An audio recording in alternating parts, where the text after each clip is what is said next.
spot. Hey, what's up? This is Ricardo, and in this video I'll show you how to remove the web camera from a Dell Inspiron 3153.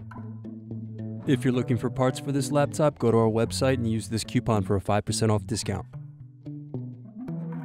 First, remove screws, then carefully pry up and unsnap bottom cover.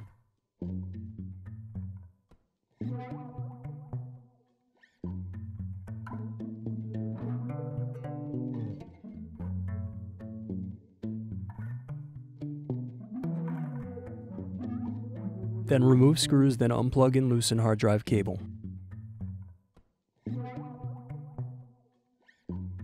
Now remove battery. Now unplug wireless antenna cables. Next, unscrew and remove LCD cable bracket. Now unplug display and LCD cables.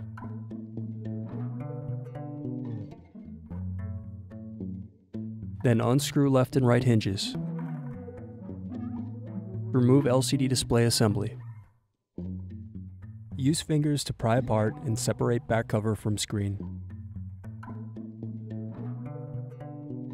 Then disconnect and remove web camera. Thanks for watching. Don't forget to like and subscribe if you enjoyed this video. And if you need more, check out this playlist to watch other tutorials for your laptop. You can also click here to find parts for your laptop at partspeople.com.